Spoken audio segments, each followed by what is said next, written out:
श्रीलंका से राजपक्षे परिवार का राज खत्म हो चुका है। ये हम ऐसा इसलिए कह रहे हैं क्योंकि धीरे धीरे श्रीलंका से राजपक्षे परिवार के एक एक सदस्य निकलते जा रहे हैं। हाल ही में राष्ट्रपति गोटबाया राजपक्षे ने भी श्रीलंका छोड़ दिया है और वो जा पहुंचे हैं मालदीव्स में। उन्होंने वहां पे माले राजधानी में जाते ही उनको काले झंडे दिखाए गए। लोग उनका विरोध कर रहे हैं और अपनी सरकार से कह रहे हैं कि गोटबाया राजपक्षे को शरण ना दी जाए और न ही किसी भी तरह का रिफ्यूजी असाइलम बनाया जाए।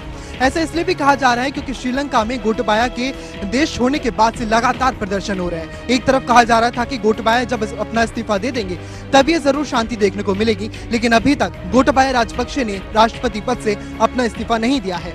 स्पीकर जो थे श्रीलंका के, उन्होंने कहा था कि गोटबाया राजपक्षे अपना इस्तीफा वहां से जरूर भेजेंगे, लेकिन अभी भी इस पर एक तरह से संशय बना हुआ है कि वो भेजेंगे भी कि नहीं। वहीं एक तरफ देखा जाए तो प्रधानमंत्री रानिल विक्रमसिंघे ने भी अपना इस्तीफा दे दिया था, लेकिन बाद में स्पीकर ने उन्हें कार्यवाहक राष्ट्रपति घोषित कर दिया है, जिसके बाद रानिल विक्रमसिंघे ने पूरे देश में आपातकाल की घोषणा कर दी है। अब इसी उधेड़-बुन के बीच में गोटबाया राजपक्षे मालदीव से उड़कर सिंगापुर जाने की सोच रहे हैं। अब देखना ये होगा कि आखिर इस ऊहापोह में श्रीलंका कहां फंसा हुआ है और वो किस तरह से यहां से निकलेगा। सुशांत सिंह मामले में बॉलीवुड अभिनेत्री दिया चक्रवर्ती पर एनसीबी ने अपना शिकंजा कस दिया है। दरअसल बुधवार को नारकोटिक्स कंट्रोल ब्यूरो ने सुशांत सिंह से जुड़े एक ड्रग्स मामले में चार्जशीट दाखिल की।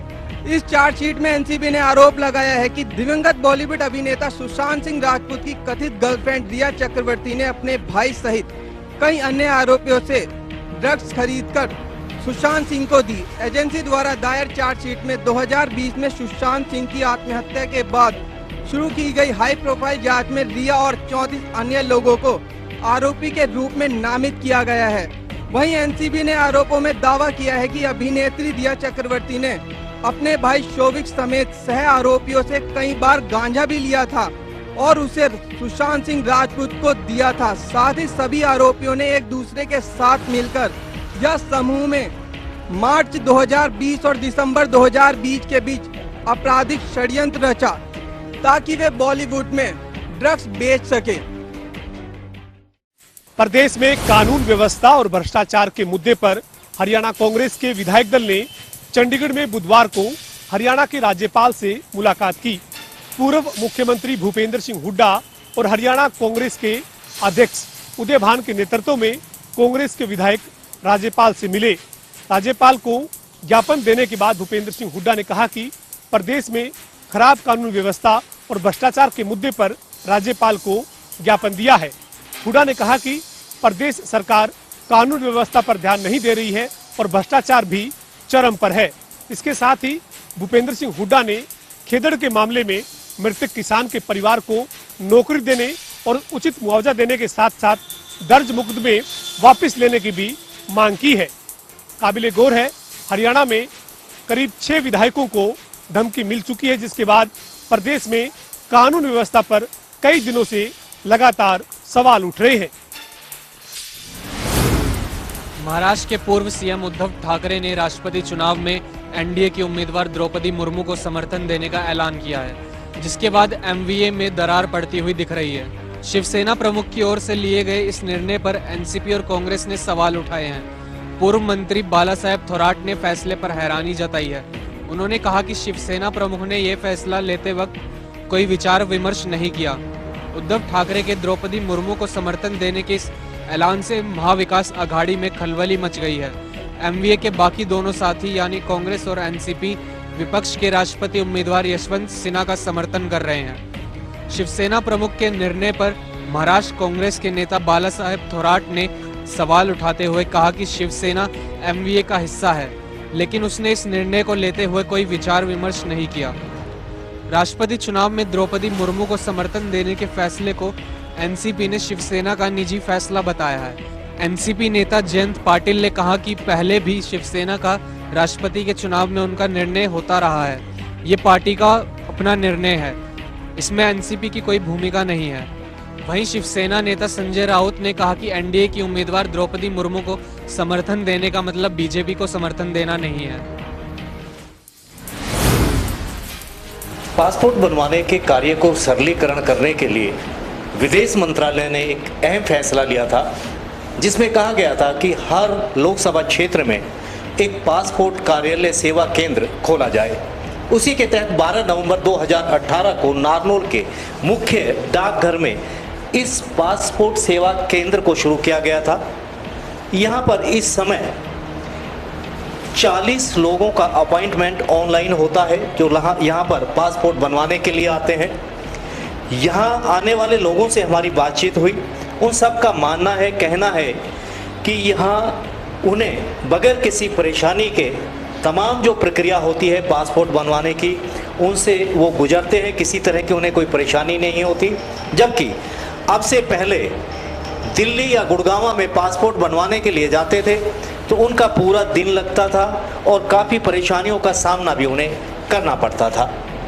इस पासपोर्ट सेवा केंद्र का उद्घाटन उस समय विदेश राज्य मंत्री वीके सिंह ने किया था और आज ये पासपोर्ट सेवा केंद्र लोगों की सेवा कर रहा है। लोगों को उम्मीद है कि विदेश मंत्रालय यहाँ 40 लोगों से बढ़ के 80 लोगों का या 100 लोगों का कोटा निर्धारित करे ताकि और भी लोगों को यहाँ का लाभ मिल सके। रतिया एसडीएम डॉक्टर वीरेंद्र सिंह ने खंड शिक्षा अधिकारी के साथ गर्ल सीनियर सेकेंडरी स्कूल व प्राइमरी स्कूल, आंगनवाड़ी और बॉय सीनियर सेकेंडरी स्कूल का निरीक्षण किया। निरीक्षण के दौरान एसडीएम ने जहां स्कूलों में अनेकों खामियां पाई गई। सबसे पहले एसडीएम ने गर्ल सीनियर सेकेंडरी स्कूल में देखा कि सफाई व्यवस्था का बुरा हाल है, पीने के पानी की भी किल्लत है। वहीं एसडीएम ने देखा कि स्कूली छात्राएं खुले आसमान के नीचे ज़मीन पर बैठकर पढ़ाई कर रही है और गर्ल व बॉय स्कूल में कंप्यूटर धूल फांक रहे हैं। ऑनलाइन पढ़ाई कहीं भी नहीं देखी गई, जिसको लेकर मैनुअल पढ़ाई कराई जा रही थी, जिस पर एसडीएम ने पूरे मामले पर संज्ञान लिया और girl senior secondary school, boy senior secondary school के प्रिंसिपलों को चेतावनी दी है कि 1 सप्ताह के अंदर अंदर सभी कमियों को पूरा किया जाए। 1 सप्ताह बाद वह फिर पुनः निरीक्षण करेंगे। अगर कमियां पाई गई तो कार्रवाई की जाएगी। एसडीएम के निरीक्षण के दौरान स्कूलों में हड़कंप मचा हुआ था।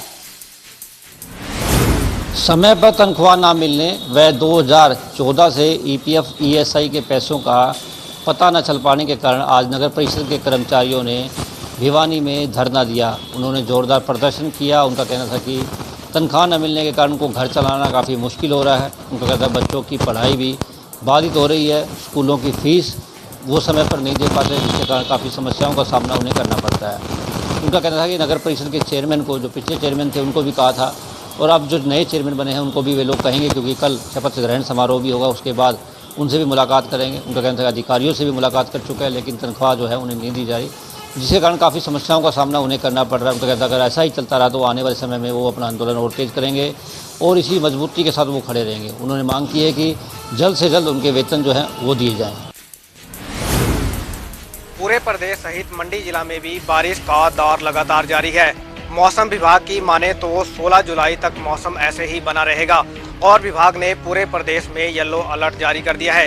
जिला प्रशासन की बात करें तो जिला प्रशासन ने लोगों को भारी बारिश के चलते नदी नालों के किनारे ना जाने की हिदायत दी है।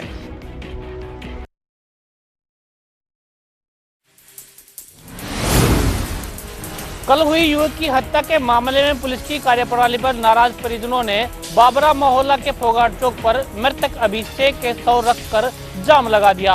परिजनों की मांग थी कि सभी आरोपियों को गिरफ्तार किया जाए तथा परिवार को कोई आर्थिक सहायता दी जाए। जाम की सूचना पाकर एसडीएम व पुलिस मौके पर पहुंचे और प्रदर्शनकारियों को समझाने का प्रयास किया गया। लगभग 1 घंटे के जाम के बाद आखिर परिजनों को आर्थिक सहायता देने की बात की गई और उसके बाद परिजनों ने जाम खोल दिया। आपको बता दें कि कल बाबरा मोहल्ला के फोगाट चौक पर अभिषेक नामक व्यक्ति की चाय की दुकान के बाहर चाकू मारकर हत्या कर दी थी और उसके बाद परिजनों ने शव को लेने से इनकार कर दिया था। आज पुलिस ने शव को परिजनों के हवाले किया, जिसके बाद परिजनों ने शव को चौक पर रखकर जाम लगा दिया और परिजनों का आरोप था कि सभी आरोपियों को गिरफ्तार नहीं किया गया है, जिसके बाद पुलिस ने उन्हें आश्वासन दिया और उनके बाद जो है जाम खोल दिया गया। गोहाना पुलिस ने एक ब्लाइंड मर्डर की गुत्थी को सुलझाते हुए एक आरोपी को गिरफ्तार किया है। आरोपी चिंटू हसनगढ़ गांव का रहने वाला है, जिसे पुलिस ने आज अदालत में पेश कर 1 दिन की पुलिस रिमांड पर लिया है। आपको बता दें 25 जून को गांव हसनगढ़ के रहने वाले ही धीरज की हत्या कर शव को खेतों में फेंक दिया गया था। इस पूरे मामले में अब पुलिस ने हत्या से पर्दा उठाते हुए गाँव के ही रहने वाले चिंटू को गिरफ्तार किया है।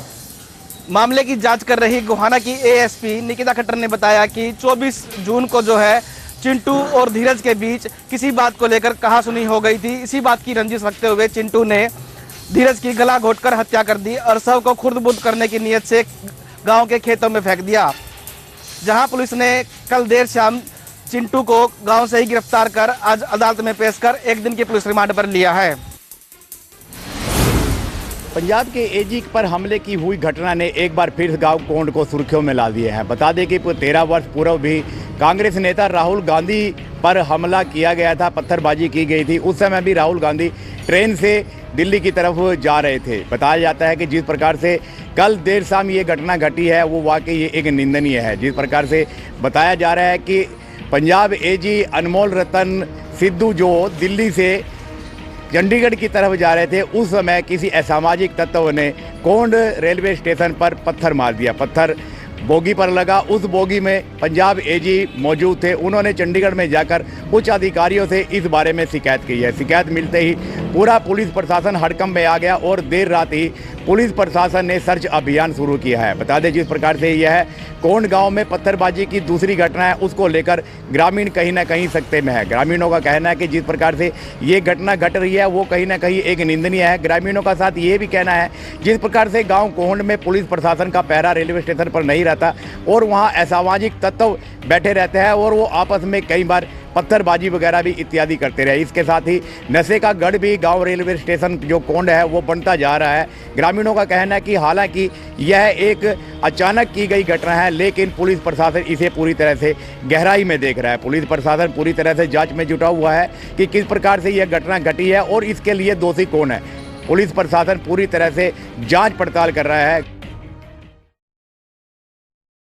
यमुनानगर का हथनी कुंड बैराज यूं तो कई मुसीबतों को टाले हुए है। हथनी कुंड बैराज की बात करें तो पहाड़ों से निकलकर मैदानों में जब पानी आता है तो हथनी कुंड बैराज पर ही इस पानी को रोक दिया जाता है और इस पानी का हरियाणा, हिमाचल, राजस्थान और दिल्ली को अपने अनुपात के साथ पानी की डायवर्शन की जाती है। हथनी कुंड बैराज पर इकट्ठे पानी को तब खोला जाता है जब जहां पर बाढ़ की स्थिति बन जाती है। हालांकि सिंचाई के लिए हथनी कुंड बैराज कई किसानों की जीवन रेखा भी माना जा रहा है, लेकिन कभी कभी हथनी कुंड बैराज में आने वाला पानी दिल्ली जैसे बड़े बड़े शहरों को भी अपनी चपेट में ले लेता है। यूँ कहा जाए तो जीवन दायिनी के साथ साथ कहीं ना कहीं हथनी कुंड बैराज लोगों के साथ कभी ना कभी अन्याय भी जरूर करता है। देश में मानसून की एंट्री के बाद से ही विभिन्न राज्यों में बारिश आफत बनकर आई है, जिसके बाद महाराष्ट्र, गुजरात के समेत कई राज्यों में बारिश ने काफ़ी आफत मचा रखी है। आपको बता दें कि गुजरात के कई इलाकों में भारी बारिश लगातार जारी है, जिसके कारण गुजरात में बाढ़ प्रभावित इलाके से कुल 27,000 से ज़्यादा लोगों को निकाला गया है, वहीं जिसमें से 18,000 से ज़्यादा लोग अभी भी राहत कैंप में हैं। इसके साथ ही मिली जानकारी के मुताबिक पिछले 24 घंटों में बारिश के चलते 6 और लोगों की मौत हुई है और अगर अब भी देखा जाए तो गुजरात के कई इलाकों में बाढ़ जैसे हालात बने हुए हैं। वहीं अगर बात करें महाराष्ट्र की, तो महाराष्ट्र में वर्षा के कारण हादसों में बच्चे समेत कई लोगों की मौत बताई जा रही है। इसके साथ ही हज़ारों लोगों को सुरक्षित कैंपों में पहुंचाया गया है। इसके साथ ही मौसम विभाग ने जानकारी देते हुए बताया है कि नासिक, पालघर और पुणे में भारी बारिश के कारण रेड अलर्ट जारी कर दिया गया है।